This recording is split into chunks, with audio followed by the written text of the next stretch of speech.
Hi everyone, just a really quick video just to introduce our Unbundled ID product.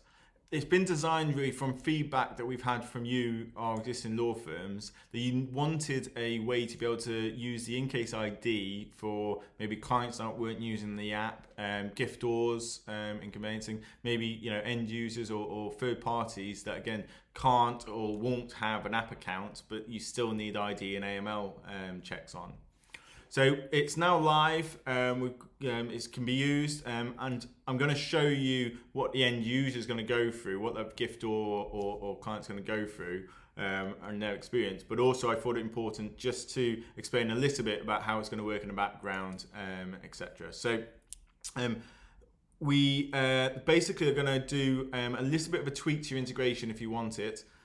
Where you can order it the same way you order present ID checks. So again, through your case management system, a lot of you have got it automated within kind of the welcome pack that goes out or initial letters, or at some point in a workflow, it's sending a request from the case management system into the inCase server for an ID check for these clients. And we'll be doing exactly the same. It will just obviously you'll be notifying that it's not an app account user, and it can go over to the end user that way. So once that request comes from your case management system, inCase will send out an email to the third party. We'll introduce the relationship. So we'll say, obviously, that ABC solicitors have asked us as an ID provider to undertake a quick ID check, and that they should already be aware of us. And then they'll just click on the link in the email, and then they'll go through the process you're going to see in a minute. Okay, really simple, really easy. We're not charging anything additional in relation to this, and you can use your existing credits. So if you've already got an ID contract with us, then again, you can just use that as normal. We are going to do a webinar probably, hopefully the end of this week. And please feel free to join and ask any questions. In the meantime, if it's something you want to go ahead with or you have some specific questions, please just get in touch with either myself, Meg, Luke or Steve, and we'll come back to you straight away. Many thanks. The client or end user will get an email introducing the relationship between inCase and the law firm, and they'll get a link to click on to open the Unbundled ID check in the inCase portal. When they get onto the portal, they'll have to verify their email address, and a one-time passcode will be sent to the email address for them to validate the email address and therefore the client.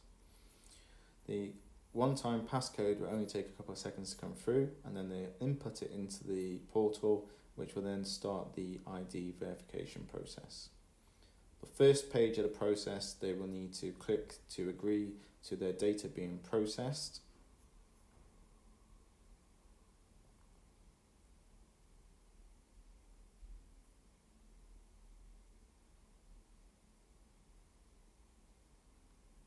And then they'll have to confirm what region they're in, and then also what document they're using for the ID verification.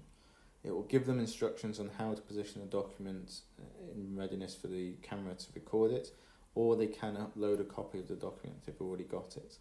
This does include the ID document validation checks, similar to the existing inCase ID product. So they'll take a copy of their passport, it will upload it and check that, and then it will also use that photo against the facial recognition comparison. So they'll go to next, and then they'll have to do the selfie on the camera so that they can do a 3D map of the face. And again, this could be on their mobile phone, their desktop or tablet, any internet device with a camera. There we go, and then they're just going to have to roll the face to do the 3D map, exactly the same as we do on the full ID check. And then they input their proof of address stroke proof of residence. It tells them what's acceptable. And again, they can either take a photo of the document or they can upload a document they already have stored in their device. So we're just going to upload a document. We have a utility bill. And that's been inputted. And again, that will run off and do the proof of address check. Next, and that's done. So the Unbundled ID check's been completed, and then a full report will be sent to the fee earner.